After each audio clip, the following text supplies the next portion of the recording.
சேதுவுக்கு கருப்பு என்னதான் ஐஸ்வர்யாவை பற்றி நல்லபடியாக எந்த ஒரு சந்தேகமே இல்லை மாப்பிள்ள அப்படின்னு சொல்லி என்ன சொன்னாலும் நம்ம சேதுவுக்கு இன்னும் கொஞ்சம் சந்தேகமாகவே இருக்குது. சரி கொஞ்ச நாள் போகட்டும் மாமா, அப்புறமா பார்த்துக்கலாம் அப்படின்னு சொல்லி அவர் அடுத்த ஐஸ்வர்யாவோட இதுக்கு முற்றுப்புள்ளி வச்சிட்றாரு.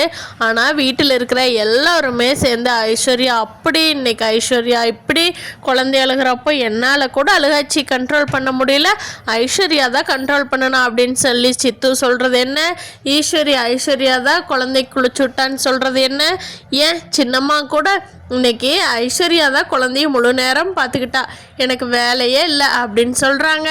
மலர் ஒரு பக்கம் இன்னைக்கு ஐஸ்வர்யா தான் பாலே குழந்தைக்கு கொடுத்தா அப்படிங்கிறாங்க. இதையெல்லாம் கேட்டு சேதுவுக்கே ஒரு மாதிரி ஐஸ்வர்யா நல்லா தான் குழந்தைங்களா பார்த்துக்கிறாளோ, நமக்கு தான் தேவையில்லாமல் பயம் வருதோ, எங்கெங்கேயோ நடந்ததை வச்சு நம்ம ஐஸ்வர்யாவை தப்பாக நினச்சிக்கிறோமோ அப்படின்னு சொல்லி ரொம்ப யோசனையிலேயே இருந்துட்டுருக்காரு.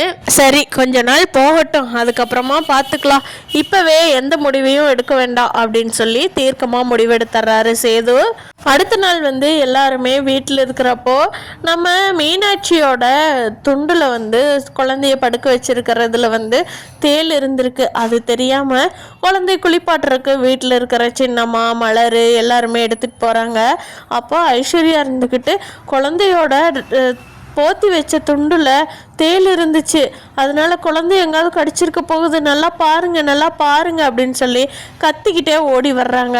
ஆனால் குழந்தைய தேள் கடிச்சிருந்தா குழந்தை ஆல்ரெடி அழுகும் இல்லையா, ஆனால் குழந்தைய அப்படி அழுகாமல் ஐஸ்வர்யா சொல்லவும் எல்லாத்துக்கும் என்ன சொல்கிறா இவ அப்படின்னு சொல்லி எல்லாருமே என்னன்னு பார்த்துட்டு இருக்காங்க. அப்போது ஐஸ்வர்யா திடீர்னு மயக்கம் போட்டு கீழே விழுந்துடுறாங்க. அப்போது அங்கே ஈஸ்வரி ஐயோ இங்கே பாருங்க தேள் இருக்குன்னு சொன்னால, ஐஸ்வர்யாவை தான் தேள் கடிச்சிருக்கு, இங்கே பாருங்க கையில் கடிச்சிருக்கு அப்படின்னு சொல்லி அங்கே இருக்கிற சித்துவும் ஈஸ்வரிக்கும் தான் ஐஸ்வர்யாவை தேள் கடிச்சிருச்சு அப்படிங்கிற விஷயமே தெரியுது, மற்ற யாருக்குமே தெரியல. அப்படி ஐஸ்வர்யாவை கடிச்சிருச்சுன்னு சொல்லி எல்லாரும் ஓடி பார்க்கறதுக்குள்ளேயே ஐஸ்வர்யாவோட வாயிலிருந்து நுர வர ஆரம்பிச்சிருது. எப்படி பாம்பெல்லாம் கடிச்சா நுர வருமோ அதே மாதிரி தேளும் அவ்வளோ கொடிய விஷம்தான். அதனால தேள் கடிச்ச உடனே ஐஸ்வர்யாவோட வாயிலிருந்து நுர வந்துருச்சு. அப்புறமா சேது தான் அப்படியே ஐஸ்வர்யாவை தூக்கி அள்ளி போட்டுக்கிட்டு ஹாஸ்பிட்டல் கொண்டுக்கிட்டு ஓடுறாரு. ஐஸ்வர்யாவுக்கு என்னாச்சுன்னு சொல்லி ஒரே பதட்டமாக கொண்டுக்கிட்டு ஓடுறாரு. அங்கே ஐஸ்வர்யாவை உடனே ஐசியூவில் அட்மிட் பண்ணிடுறாங்க. அட்மிட் பண்ணிவிட்டு டாக்டர் எல்லாம் சொல்கிறாங்க, இவங்களுக்கு தேள் கடிச்சு நல்லா விஷம் இறங்கிருச்சு, உடம்புல பிளட் ஃபுல்லாக தேளோட விஷம் பரவிருச்சு, அதனால் நாங்கள் எங்களால் முடிஞ்ச ட்ரீட்மெண்ட் எல்லாமே கொடுத்துருக்குறோம், இதை வேறு எதுவும் பண்ண முடியாது, அதனால் நீங்கள் நல்லா கடவுளை வேண்டிக்கோங்க, அவங்கள கடவுள் தான் காப்பாற்றணும், டாக்டர் மீறிய சக்தி கடவுளுக்கு தானே இருக்குது, அதனால் கடவுள் நல்லா வேண்டிக்கிங்க, நாங்கள் எதுவும் சொல்ல முடியாது, ரொம்ப கிரிட்டிக்கலான ஸ்டேஜில் தான் இப்போ இருக்காங்க, கரண்ட் சுச்சுவேஷன் நான் ஓப்பனாக சொல்லிடுறேன் உங்ககிட்ட அப்படின்னு சொல்லி டாக்டர் சொல்லவும் அங்கே இருக்கிற ஐஸ்வர்யா சித்து எல்லாம் பயங்கரமாக அழுகிறாங்க. சேதுவுக்கு என்ன பண்ணுறதுனே புரியல, ஐயோ என்னாச்சு ஐஸ்வர்யாவுக்கு என்னாச்சு அப்படின்னு சொல்லி பயங்கரமாக புலம்பிக்கிட்டு இருக்காங்க. என்ன ஆச்சுன்னு சொல்லி குடும்பமே வாசலில் நின்றுட்டு இருக்காங்க. அப்போ ஈஸ்வரி ஐயோ நான் எங்கள் அண்ணன் அன்னைக்கெல்லாம் என்ன பதில் சொல்லுவேன், என் பிள்ளை என்ன பண்ணினேன்னு கேட்டாங்கன்னா நான் என்ன பதில் சொல்லுவேன், நான் இருக்கிற தைரியத்தில் தானே அவங்கெல்லாம் அங்கே நிம்மதியாக இருக்காங்க, ஐயோ நான் இப்போ என்ன பண்ணுவேன் ஐஸ்வர்யாவுக்கு கடவுளே அப்படின்னு சொல்லி ஈஸ்வரி என்னென்னமோ சொல்லி அழுகிறத பார்த்துட்டு அங்கே இருக்கிற சின்னம்மா சித்து எல்லாருமே ஐயோ அழுகாத, ஒன்றும் ஆகாத ஐஸ்வர்யாவுக்கு, அப்படியெல்லாம் ஒன்றும் ஆகாது, ஏன் இப்படி பயக்கிற அப்படின்னு சொல்லி அத்தனை பேருமே ஈஸ்வரிக்கு ஆறுதல் சொல்லிட்டு இருக்காங்க. யாருக்கு என்ன கஷ்டம் வந்தாலும் கலங்காத ஈஸ்வரி உண்மையிலேயே ஐஸ்வர்யாவுக்கு ஒரு கஷ்டம்னு சொன்னதும் ரொம்ப அப்படியே மனசு விட்டு கதறி அழுகிறாங்க. பின்னாடி சொத்தோட காரணம் இவங்களுதான் இருந்தா கூட இருந்தாலும் ஐஸ்வர்யா மேல கொஞ்சம் பாசம் இருக்கத்தான் செய்யுது ஈஸ்வரிக்கு. நேரம் நர்ஸு டாக்டர் எல்லாரும் உள்ளே போகிறதும் வெளியே வர்றதுமா இருந்துக்கிட்டே இருக்காங்க.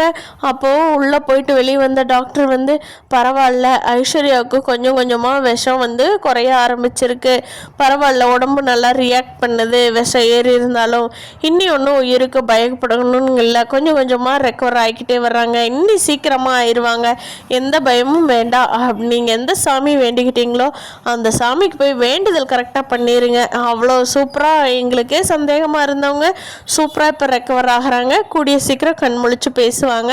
அப்போ நாங்கள் சொல்கிறோம் நீங்கள் எல்லாரும் குடும்பத்தோடு போய் பார்க்கலாம் அப்படின்னு சொன்னதும் அந்த சேது, சின்னம்மா, ஈஸ்வரி எல்லாருமே ஐயோ நம்ம கருப்பு தான் காப்பாற்றிருக்குது அப்படின்னு சொல்லி பயங்கரமாக சாமி அங்கேயே நின்றுக்கிட்டே கும்பிட்றாங்க. அங்கே வந்த ஹெட் நர்ஸ் சொல்கிறாங்க, சாமி ஒரு பக்கம் ஐஸ்வர்யாவை காப்பாற்றினாலும் இன்னொரு சைடு அங்கே ட்ரைனிங்காக வந்த ஒரு பொண்ணு தான் உங்கள் பொண்ணையவே காப்பாற்றிருக்கு. அந்த பொண்ணை போய் பாருங்க ஃபஸ்ட்டு. அதை இம்ப்ளிமெண்ட் பண்ணின உடனே தான் உங்கள் பொண்ணு வந்து இவ்வளோ உயிர் முழிச்சது. நீங்கள் சாமியாக காப்பாற்றணுன்னா அந்த பொண்ணு தான் அங்கே போகிறாங்க பாருங்கள், அவங்கள தான் நீங்கள் கும்பிடணும் அப்படின்னு சொல்லி அங்கே இருக்கிற நர்ஸ் எல்லாம் சொல்கிறாங்க. மலர் இருந்துக்கிட்டு என்ன நர்ஸ் என்ன சொல்கிறீங்க, டாக்டர் அப்படி எதுவுமே சொல்லலையே அப்படிங்கிறாங்க. இல்லை டாக்டர் வந்து அவங்களே டாக்டர் நினச்சிட்டாங்க. ஆனால் உண்மையிலேயே இங்கே இருக்கிற டாக்டர்ஸை விட ட்ரைனிங்காக வந்த பொண்ணு தான் உங்கள் பொண்ணோட உயிரையே காப்பாற்றுச்சு. நீங்கள் நன்றி சொல்கிறதுனா அவங்களுக்கு வேணால் போய் நன்றி சொல்லுங்கள் அப்படிங்கிறாங்க. ஐயோ அவங்க போகிறாங்களே அப்படின்னு சொல்லி பார்க்குறப்போ இல்லை அவங்க இப்போ வந்துடுவாங்க அப்படின்னு சொல்லி நர்ஸ் சொல்கிறாங்க.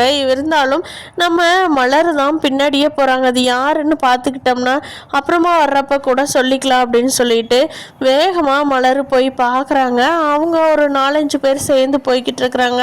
மெடிக்கல் ஸ்டூடெண்ட்ஸ் எல்லாருமே சேர்ந்து போகிறாங்க. இவங்க சொன்ன அடையாளத்தை வச்சு பார்க்கும்போது நர்ஸ் வந்து சாரி கட்டியிருப்பாங்க அப்படின்னு சொன்ன அடையாளத்தை வச்சு பார்க்கும்போது அந்த கூட்டத்திலேயே தமிழ் மட்டும்தான் சாரி கட்டிக்கிட்டு அந்த கூட்டத்திலேயே அந்த சைடு திரும்பி போகிறாங்க. இங்கே மலர் கூப்பிட அவங்களுக்கு கேட்கவே இல்லை, வேகமாக போயிட்டாங்க. அதை பார்த்த மலர் அப்படியே ஷாக்காகி நின்றுட்டாங்க.